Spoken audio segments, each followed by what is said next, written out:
Bonjour à tous pour cette nouvelle vidéo que j'ai intitulée « Mon emprise occulte ».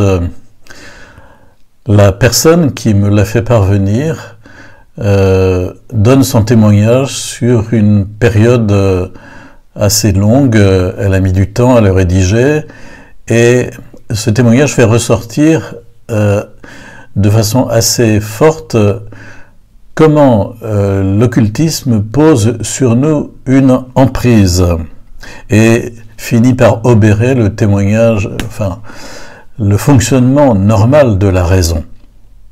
Alors, si vous écoutez ce témoignage, peut-être ce sera pour vous un encouragement à envoyer le vôtre. En effet, j'enregistre ainsi des témoignages après les avoir examinés, remis en forme et anonymisés pour que vous soyez libre de dire ce que vous avez à dire sans que vous en ayez les conséquences dans votre milieu de vie habituel. La personne qui écrit commence par écrire en août 2017. Elle dit « Mon père, j'ai écrit la lettre ci-dessus pour vous en août 2017 sur ma tablette pendant les vacances.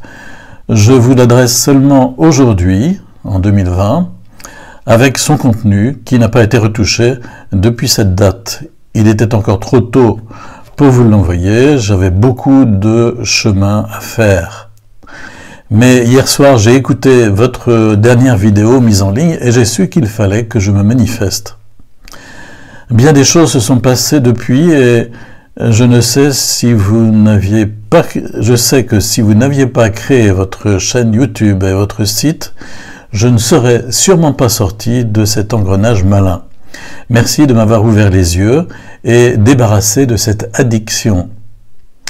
Votre chaîne YouTube Occultisme Danger est si riche d'enseignements et d'analyses que j'ai pu y puiser toute ma force pour m'en sortir. Ce n'est pas simple de se libérer de ces emprises. Il faut d'abord les identifier, les qualifier, les reconnaître et s'en détacher. Au bout de 4 années, surtout principalement 3, je pense avoir franchi la barrière, mais cette culpabilité que je ressens toujours d'avoir impliqué mes enfants et mes petits-enfants me ronge. J'ai reçu le sacrement de baptême, la communion, mais ensuite j'ai laissé la pratique religieuse. Ma famille ne pratiquait pas. Néanmoins, j'aimais entrer dans une église et je sentais qu'il se passait quelque chose.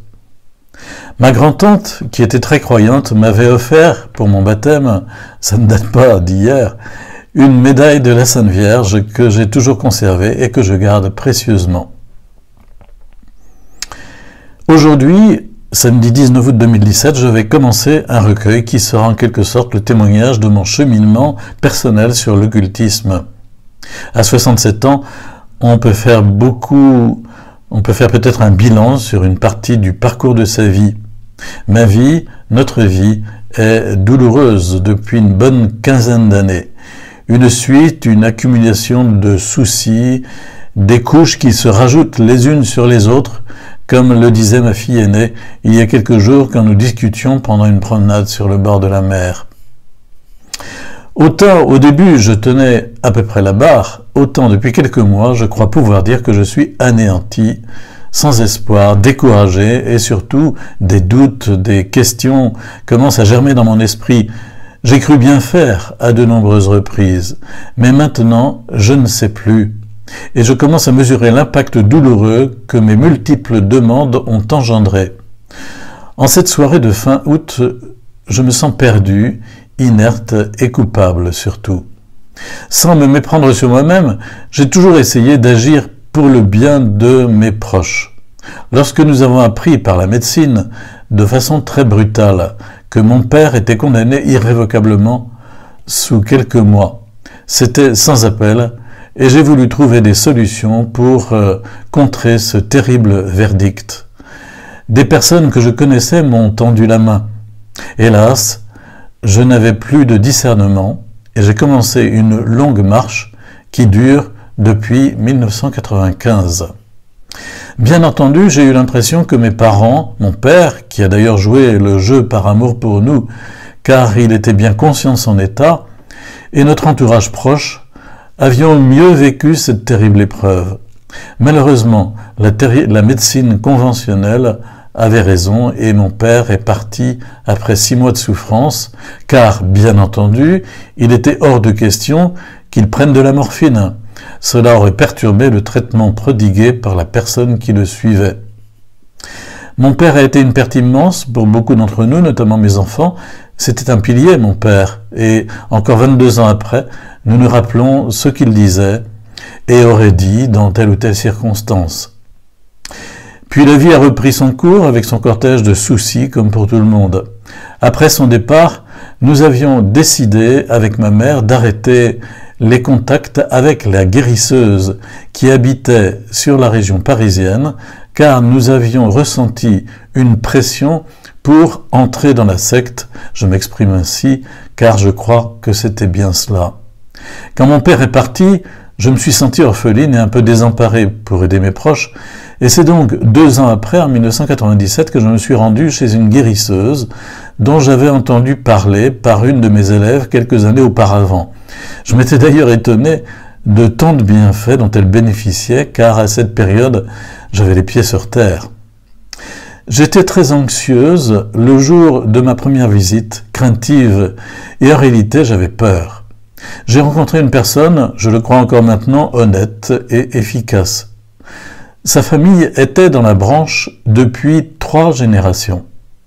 Cela marchait, mais au bout de quelques temps, je pense environ au bout de 2 ans, il y a eu retour du bâton. De gros soucis de santé, notamment graves, de travail, des chagrins, des maladies, une petite fille qui est déficiente mentale, etc. C'est devenu une ronde infernale et je ne me rendais compte de rien. Je me suis retrouvé dans un état où je n'avais plus de libre arbitre. J'agissais, je pensais comme on voulait me faire voir les choses ou comme je déduisais que je devais les appréhender. Je rejetais la médecine traditionnelle et ne pensais plus par moi-même. Je suis pleinement consciente que c'était ma faute. Je m'étais créé une vie avec ces emprises et je n'arrivais plus à vivre sans cela. Et puis, un soir de mars 2016, ma chère voisine qui m'a sauvé m'a alerté sur ce que je pratiquais. Nous discutions souvent et elle savait, suite au concert de mon fils, que je me rendais très régulièrement chez les guérisseurs. Et là, elle m'a parlé de vous et m'a mise en garde contre les dangers de ces demandes et m'a-t-elle dit, le diable aussi peut soigner, mais à quel prix? Ce soir-là, tout m'est apparu clair, car le chemin serait long. J'étais responsable, par mes demandes de protection pour mes enfants et petits-enfants, de tous ces soucis et problèmes de santé qui ne s'arrêtaient pas. À cette époque, j'étais très mal. Une dépression masquée qui me tenait depuis environ 7-8 ans.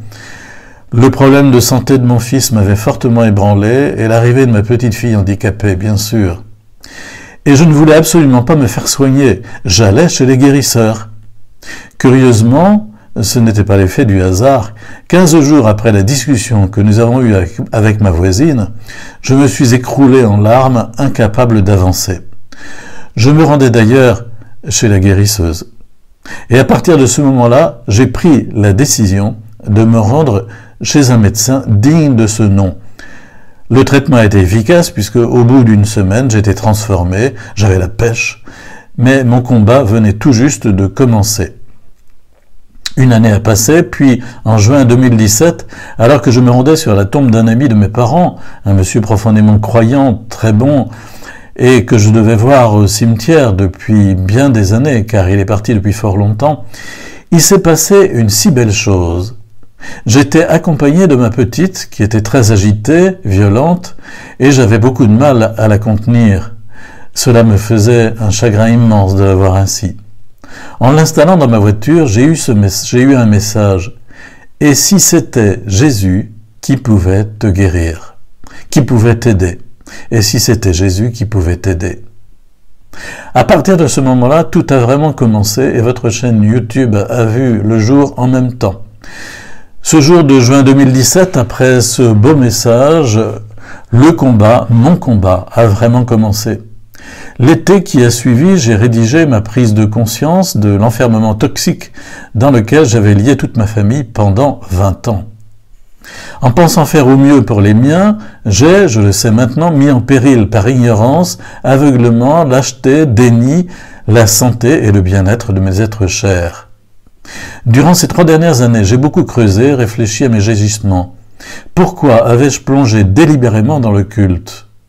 Par ignorance sûrement, et par manque de confiance en moi, et cela a engendré de lourdes conséquences. J'ai eu un rejet de la médecine traditionnelle après le décès de mon père, et pendant sa maladie, il faut le dire, nous n'avons pas eu de soutien du côté médical. Alors, le piège a fonctionné. Il en est souvent ainsi, je pense. J'avais mis le pied dans le culte en juin 1995 et je n'ai pas pu arrêter. J'ai donc recommencé mes demandes 1 an et demi après ma première démarche au culte, avec laquelle nous avions décidé, avec ma mère, de mettre un terme. Malgré le fait que personnellement, j'étais déjà lié à le culte, car de moi-même, je n'aurais pas arrêté. J'avais eu de nombreuses discussions avec cette guérisseuse par téléphone et j'étais en phase avec ce qu'elle me disait. Cela correspondait à mes révoltes du moment et j'adhérais notamment sur ses propos envers la médecine, à ce fonctionnement. Je pense que si je n'avais pas été entouré par une famille qui tenait la route et pour laquelle je m'impliquais, je me serais retrouvé dans une secte. Donc, comme je n'étais pas libéré du tout, je suis revenu vers des magnétiseurs, énergéticiens, guérisseurs. Je ne voyais à cette époque pas d'autre solution pour tous les tracas, soucis de tous ordres qui arrivaient bien normalement dans la vie. L'effet pervers, je dirais, c'est que ça fonctionne. Et j'en étais satisfaite. Au début, je venais pour des choses courantes. En fait, je le pense maintenant, peu importantes, et qui auraient trouvé solution. Il s'agissait de problèmes de travail, des ennuis relationnels, d'études pour mes enfants et de petits bobos. Ensuite, j'ai monté d'un cran. J'ai demandé pour des problèmes de santé, puisque cela marchait. J'ai volontairement supprimé toute demande médicale auprès des médecins pour moi, ce qui m'a posé, après, bien des problèmes. Je prenais des risques, mais je ne voulais pas les voir. Car sans prévention et sans suivi et examens médicaux, je me suis retrouvé par 3 fois, notamment avec des maladies avérées, pour lesquelles, dans 2 cas, j'ai subi des interventions, dont un cancer en 2018. Si je n'avais pas réagi à temps, serais-je aujourd'hui en mesure de témoigner? Malgré tout, je ne me posais aucune question, sans doute. Je plongeais dans l'occultisme, mais je ne le voyais pas. Je ne savais pas que cela existait. J'écartais toute objectivité face à ces pratiques, car je ne m'interrogeais même pas sur leur pouvoir. Le fait que parfois ça réussissait, qu'est-ce qui était mis en œuvre? C'était insidieux, je ressentais que cela m'aidait et c'était devenu indispensable et vital. Pourtant, au bout de 2-3 ans de demande, mais je n'ai fait ce constat qu'en 2017, les problèmes se sont accumulés. Rien n'allait, un cercle infernal de maladies, dont plusieurs graves et bien d'autres soucis. Mais comme ces démarches étaient inscrites dans ma vie, j'étais dans une débâcle et un acharnement de demandes perpétuelles. Fort heureusement, mes enfants, qui étaient de jeunes adultes à cette époque, consultaient les médecins, eux, et leurs enfants. J'essayais régulièrement de les amener à ce que j'appelle maintenant mes convictions. Malheureusement, j'ai eu une influence sur mon jeune fils qui faisait des études loin de la région et il en a payé le prix. Je me saurai coupable toute ma vie. Je témoigne car j'agissais par amour pour mes enfants et petits-enfants, j'étais convaincu d'être dans le vrai. Même ce grave problème de santé pour mon fils ne m'a pas encore fait réagir et réfléchir. Et pourtant, que de mois, d'années difficiles, et ma culpabilité toujours. Je savais être responsable de tout cela. Cela a été long, difficile, des attentes, des espoirs. Il y a eu 3-4 années de soins, de suivi, etc. Et moi, rien. Je ne me rendais pas compte. Mais bien que ce souci de santé fût majeur, Les soucis continuaient. J'avais pour mes proches cette sensation d'être dans ce que vous appelez le phénomène de poisse. Mais plus on s'enlisait, plus mes demandes occultes s'intensifiaient. J'avais l'impression que tout allait de travers et se déchaînait contre nous. Je ne comprenais pas. En réalité, maintenant je le dis, je ne prenais pas du tout ma vie en main. J'étais dans l'incapacité de prendre en charge, comme je pense l'avoir fait pendant plus de 40 ans. Il y a eu aussi des choses violentes, pas au sens d'altercation physique, mais des traumatismes au sein de notre famille, bien que nous ayons beaucoup de tendresse et d'amour les uns pour les autres. Il s'est passé pendant plusieurs années des événements que nous n'aurions pas cru pouvoir arriver. Notamment dans la famille d'un de mes enfants qui a été lourdement impacté par mes demandes occultes. Je faisais du nomadisme occulte. Dès que j'entendais parler d'une personne qui soignait, j'y allais. Donc je peux dire qu'à cette époque, j'ai rencontré une bonne dizaine de médiums, voyants, énergéticiens et d'autres encore avec des qualifications plus ou moins extravagantes. J'ai rencontré des personnages, je dirais, profitant de la détresse et du malheur des autres. Certains affichaient des titres ronflants. Je suis allé un jour consulter une femme, j'y suis resté 1 heure, et pendant toute la séance, elle a reçu des appels téléphoniques sur son portable et son fixe. Elle y répondait et discutait avec ses interlocuteurs et de temps en temps mettait la main, celle qui était libre, au-dessus de moi. Je garde un souvenir très agacé de cette séance, d'autant que l'addition était salée, l'addiction aussi. Plusieurs personnes m'avaient chaudement recommandé cette adresse et pour certains, c'était certainement une belle somme dans leur budget.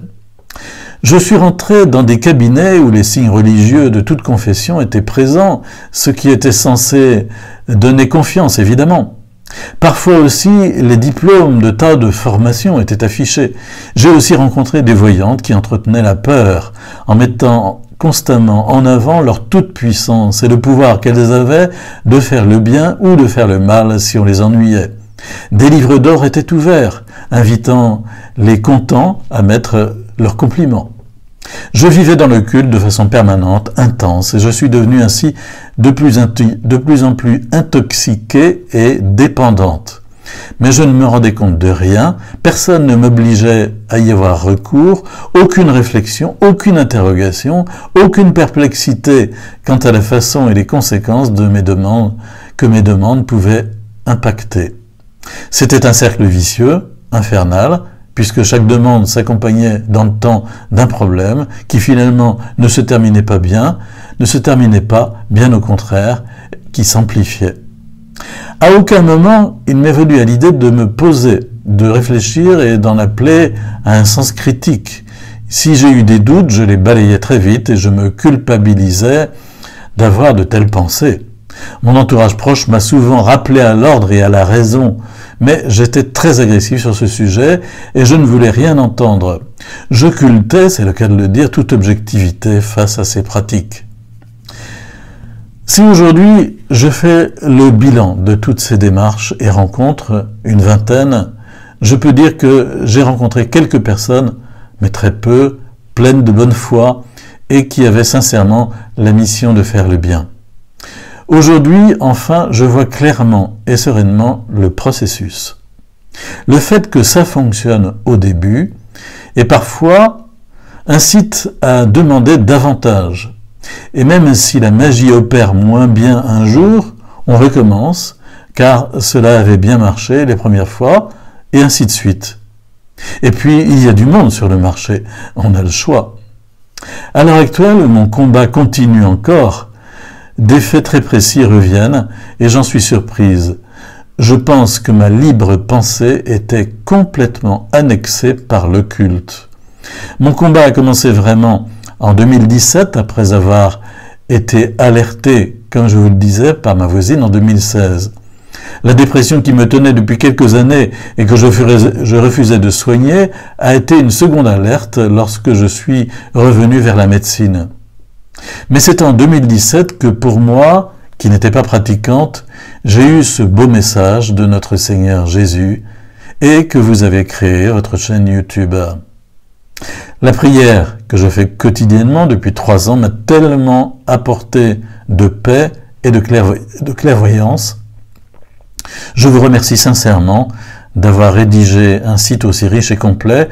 J'ai pu trouver des prières, des témoignages qui m'ont beaucoup apporté de réconfort et sur lesquels je pouvais m'identifier et appuyer mes réflexions.